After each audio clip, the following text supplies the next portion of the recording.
And then on Thursday they had that loss to Oakland, that offensive showdown, 97-88.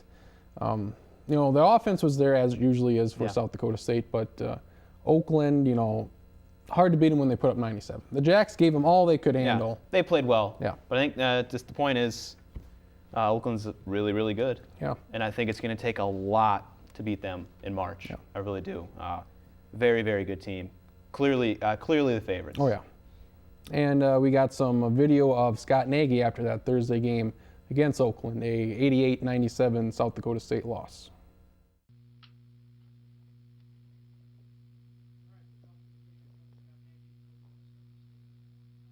Well, I think, you know, we know about as much as we knew coming in the game that we're not a great defensive team, and we're a pretty good offensive team.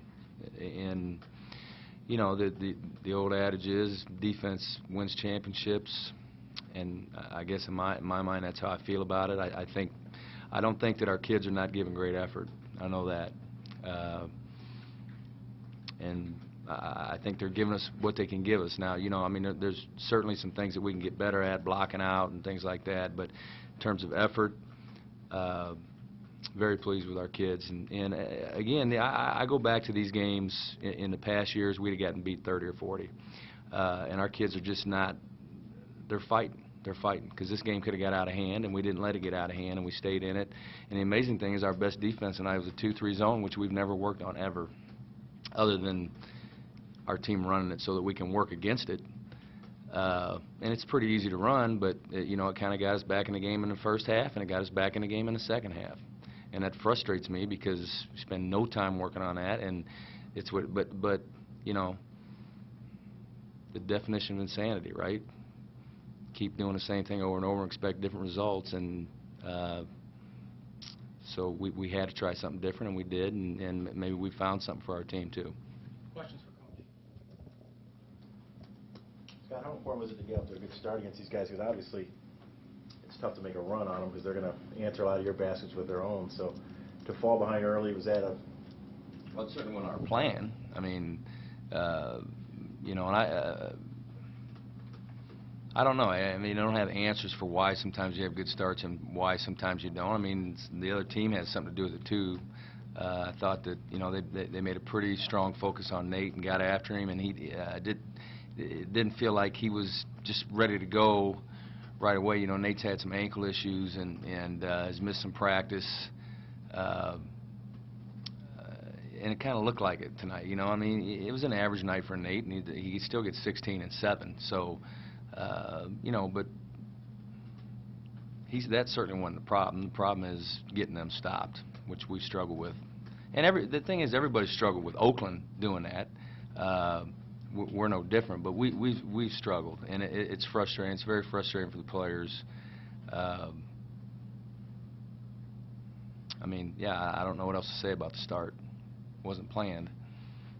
So there's effort, and you feel like the guys have bought in that regard. It's just a matter of you don't have a Keith Benson. You know what I mean? Is that what it boils down to? I mean, I look out on the floor, Terry. At the end of the game, we have 2 freshmen, 2 sophomores on the floor, and good players. I mean, good players. Kids played well tonight.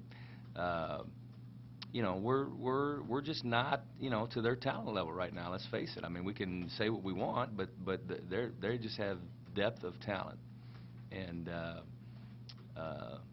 we will get there. We will get there. I'm not even concerned about that.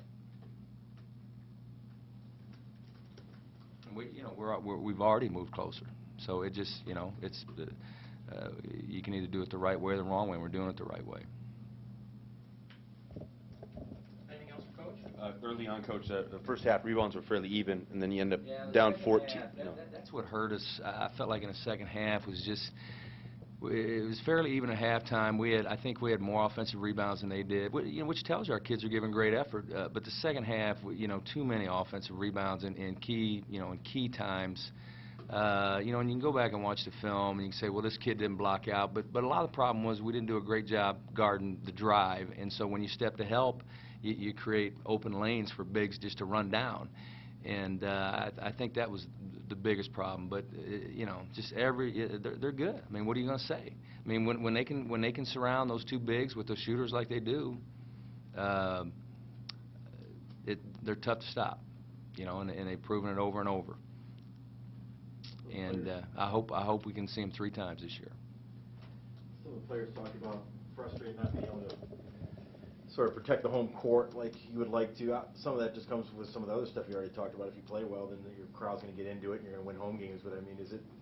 It's not the crowd doesn't have anything to do with it. We've got to, we can finish second. It'd be tough. I don't think Oakland's going to lose 4 games, even if we ran the table. But we can finish second. There ain't any question in my mind. But from this point out, you got to take care of the home. That's going to be important, and we have the second place team coming in Saturday, and the question is, after this game, emotionally, can our kids get by it and get ready to go? Couple more? How important is Saturday? They're all important. They just are. I mean, it's like the next thing you know, it's a big game. They're all big. They just are. I don't know what else to say. That, and you can say this one's more important than that, but if we wanted IUPUI, then would Saturday's game be as big in terms of what other people think? I don't think so. And so the IUPUI game was just important. This game's important. They're all big. They just are. And our players know that, and that's the way we approach it. Coach Campy came in and said that they wanted to, they figured Walter was going to get his. They want to stop Sargent and make Fegan and Dykstra, guys like that, beat them. The fact that you now have sort of 3rd and 4th options that are capable of putting up the kind of numbers they did, is that? We've had 3rd or 4th options. I mean, we've had Griffin, we've had Chad. I mean, we've had players put up some pretty big numbers. We've got all kinds of offensive options. We knew that Tony and Jordan were going to get shots tonight because Benson wasn't going to come out of the lane. We were going to be able to screen and roll and pop back, and they were going to get shots, and they got them. Jordan can shoot it. Jordan can really shoot the ball. I mean, the guy's. He just missed a double-double in 2 games in a row in league, so he's a pretty good freshman. Now this weekend coming up for the Jacks, they host UMKC and Southern Utah, 2 teams that the Jacks you would think could sweep, both men and women. The men definitely, but the women really need to sweep both these games. And they lost to Southern Utah. The women did. First time ever. Yeah. Yeah, women need 2 wins. I don't know if they'll get those, but the men, I think they'll get 2 wins. I'll be very surprised if they lost to one of these 2 teams. They're kind of in the lower part of the Summit League, and they haven't played. Southern Utah in particular has struggled. But it looks like SDSU's kind of turning a corner, the men, and I think they're going to come out of this homestand without a loss. It's up to Oakland. Yeah. So 5-7 right now, tied for 5th in the league. This weekend, hopefully 2 more wins, 7-4. You got IUPUI, Oral Roberts. I think IPFW comes down a bit. yeah. And Dane Fife said after the game that he would put South Dakota State right up there for that 2nd spot. Whether it's 2nd or 3rd doesn't really matter, but where do you see this team ending up, even though we're halfway through the conference? I think you'll see them at 2 or 3. Will they have 20 wins? Maybe not, maybe 19. But they're looking to be right now in good position for the tournament. Thanks for always, Drew. You'll be back for game time. I'm here. And he'll be back for Blake, because Blake, he had to eat eggs or something, I'm not sure. But we'll be back to discuss Jay Cutler's situation here on the Sports Lounge.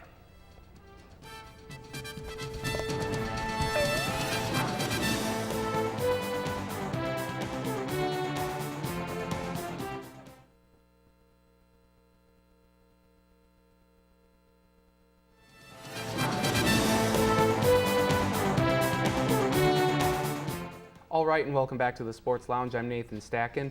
We are going to now be talking about Jay Cutler and his exiting the game in yesterday's NFC Championship game between the Chicago Bears and the Green Bay Packers.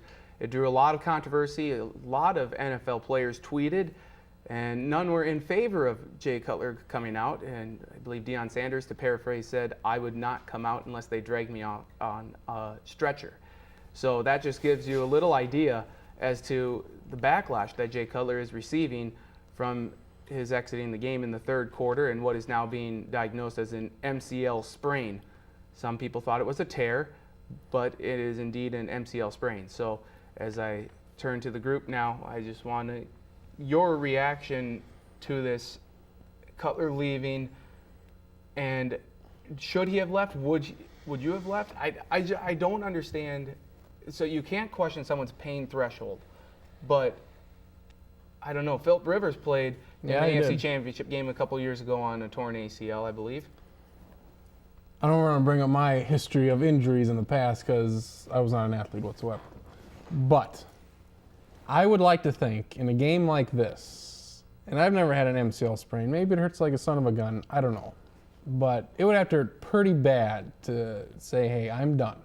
And you can say the coaches said this, the trainer said this, sit down. But ultimately, if you want to go, you're going to go out there. But the fact is he was very ineffective. And I thought they were bringing a pretty good rush, the Packers. But I thought, why don't you roll out a little bit, get yourself some time here to throw because you're a terrible quarterback in this game. And that never happened, whether that was with the knee. We still don't know when it happened. But I got to think it was the wrong move. Is some of the backlash, though, with Cutler leaving, the I'm fact fine that he looked so disengaged then on the sideline and just he wasn't trying to help Caleb Haney and he had the earpiece in, but it was not as though he was trying to cheer the team on. He just sat there and sulked. Well, he was talking to Haney. There were occasional shots. I think part of the problem that makes the situation the way it is what Travis said is there was never that shot where Cutler's on the ground and he's writhing in pain. He didn't know when it happened. If that happened, maybe it's a different story. I think it People definitely understand. is. And the way it went down, and then again with Cutler's character, I think his character kind of precedes everything here. It's all the perception of him is he's not a fierce competitor. His teammates will of course will deny that. They'll say he's actually a great competitor. Well, and how do you not know when you injure your knee during the game? Wouldn't you think after a certain play it'd be so painful? Especially when it's 5 degrees outside too. Yeah, I think. Trying to think how I want to phrase this. Take your time. Go ahead. Yeah, it's not like we're on TV right now.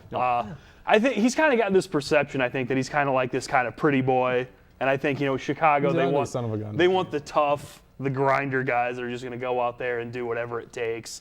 And whether he is that or not, I don't think he is. Maybe deep down he is. He hasn't really shown it, but ironically, I think him leaving maybe was the best move because they didn't score any touchdowns when he was in the game. They scored 14 with their third-string quarterback after he came out. Yeah, when Cutler went out, it was 14-0. Yes. And what did Chicago do after that? It was 14-7. Yep. Without Cutler. So, how effective Cutler was clearly was not having a good day. But I think. But doesn't he give them the best chance to win the game? Not that day, he did not. Well, it's because we saw what he was did. hurt. We Because saw he was what he hurt. did. I don't question the injury itself. No. I think it's clear he had an injury and that was affecting his play. But can you question heart?